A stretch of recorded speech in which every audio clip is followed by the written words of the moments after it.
Packing up needed medical supplies prior to the trip is a must as we load our trunk. Now we'll be off to the airport.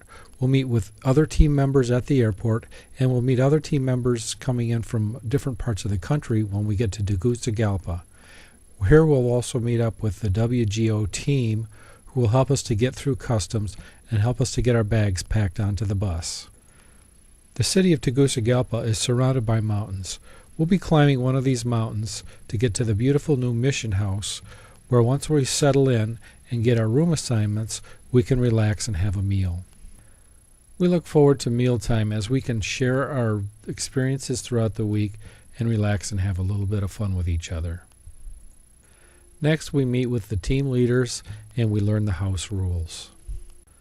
This is followed by a Spanish lesson and an opportunity for each of us to introduce ourselves to our team members. I'm from near Fort Wayne, Indiana, and Prior to beginning our busy days, every morning starts with quiet time, followed by a devotional led by one of the team. I'm just going to talk a little bit about faith and reason. On Sunday morning, we head off to one of the local churches where we get to experience one of their services.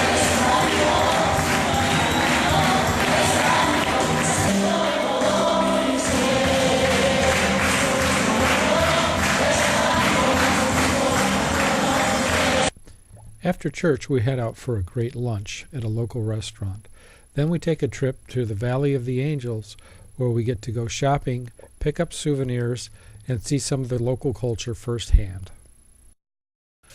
Later, we head back to the mission house.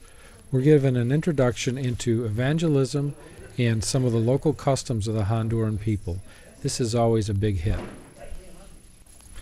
On our brigade days, we'll pick up local Hondurans, doctors, and interpreters who will be working with us throughout the week. This is an opportunity for us to get to know each other. Brigades start with an introduction of the church members, the church leaders, the North Americans, and the interpreters. We then follow that up with prayers and song as we get ready to serve the Honduran people for the next couple of days. Outside the church, large crowds gather and wait for as long as necessary until they can be seen. The church is divided into several different areas where different teams, medical, dental, optical, pharmacy, and evangelism will be setting up. Most of the homes in the poorer areas of Tegucigalpa have only dirt floors. Here, one of the church members is being blessed with a cement floor that our team is putting together for them. In the children's area, we check the children for head lice and wash their hair. We'll comb it out and put pretty ribbons and other designs in their hair, and we'll also give them a fluoride treatment. On this particular brigade, we had an optometrist join us. We were able to screen people who needed glasses, fit them with glasses, and help them to be able to see and read, many for the first time ever. This particular gentleman went on to the evangelism area next, where he was presented with the gospel and given an opportunity to become a Christian. All patients must stop in evangelism before leaving the brigade. Here, a couple of the Honduran doctors are meeting with parents and the children, discussing their medical conditions and their children's medical conditions.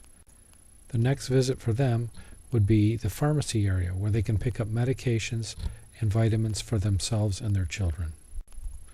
We all love interacting with the children. They love to have their picture taken, and they love to be touched and held.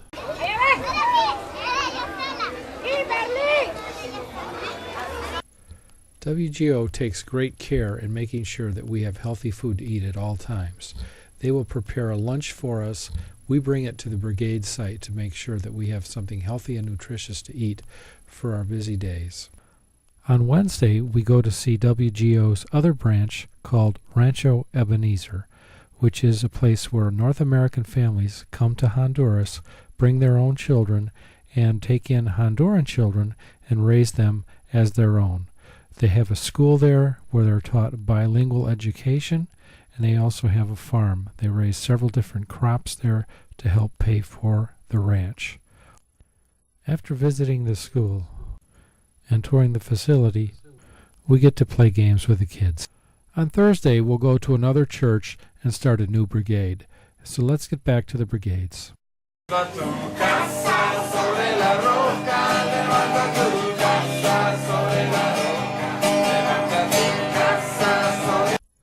At the end of a brigade, we'll again have a closing ceremony with songs and prayers and speeches, and there'll be lots of hugs, lots of cheers, and a few tears. And Bob and Rafaela were in evangelism, and tell us about your day. We've had a very productive day. This is a day where souls were won for Jesus, and through my interpreter and myself, we've brought to the Lord, or showed the way to the Lord. How many? 9 accepted. We have 9 accepted and no rejection. I also had the privilege of having my interpreter say a nice, loving prayer for me. She put her hand on my back and prayed with all earnest, and I love this girl to death. She's a great gal. A blessing time where the Lord has been with us, and we have shown God's love, and the people have shown us also His love, and it's amazing to be in this place. And I give thanks to the Lord for bringing you guys to this place, because it's through God that He touched your heart and it gave you that voice. He gave to you that message, so you can come and help our country, and I'm thankful for that. This is Dr. Ken Knox. He's an optometrist from South Carolina. He's been on several mission trips, and he's going to tell us a little bit about why he goes with WGO on mission trips. All right, I started with WGO probably 10 years ago. Been numerous times with WGO. I've also had the opportunity as an optometrist to be invited to go to other mission trips. I've been with a mission trip of Methodist Church to Africa. Been on a mission trip with the Presbyterian Church to Peru. One of the distinct advantages that WGO has is that they do the evangelism that neither of the other 2 churches did. That's why I continue coming back with WGO. They do a great job of evangelism. Doing the medical part, the check on the eyes is only part of it. You can't help them spiritually for a lifetime. What difference does it make? The glasses are only going to last a year or so. You can save their soul, see them in heaven in a few years. That's the best way to go. That's why I go with WGO. It's strictly the evangelism. Thank you. Thank you. My heart goes out to them. I can't even put it into words, really. I could work with them all day, every day, and never grow tired of it. But and I'm humbled every time I get to, every hour I get to spend with them. But I love it so much. I never expected to fall in love with Honduras like I did, and the whole time that we were there, it just felt really right, and I just want to go back. I want to intern this year. I worked mostly with the kids, and I loved how they loved so much, and they just would come up to you and hang on you, and I want to learn Spanish this year because I couldn't communicate with them very well, but just working with the children, singing with them. We told them the bracelet story, did fluoride and washed their hair, and it meant so much to them, just the little things and just the things that I take for granted, and I loved it so much, and I want to go back as soon as I can.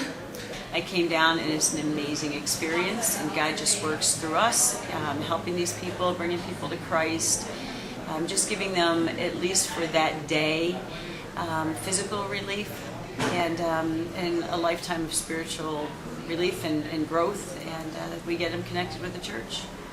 Now, this is your 5th consecutive trip with WGO. Why do you keep going on this particular mission? WGO is an amazing organization. I've just watched over the last 5 years, they even work through more and more details to make it safer for us to go. They are selective in the neighborhoods. They want to make sure that the pastor who we work with is going to follow up with the people that we preach the gospel to. And they just have, it's just a system of excellence. And we just reach a lot of people. Like this year we've reached over 1,600 people. So about 1,600 people heard the gospel of Christ. And that's amazing. They are really worried. They all focus on the churches. A lot of organizations go with schools, which is absolutely nothing wrong with that. But the fact that they are partnering with the churches here in Tegucigalpa and Honduras is amazing. That is how we're going to reach more and more people. WGO is a non-profit Christian organization that has been serving Honduras for over 25 years. It is my hope that after watching this video, you'll consider going on a medical brigade of your own, or you'll consider supporting somebody who is going on one in the near future. Thank you for watching. Have a great day.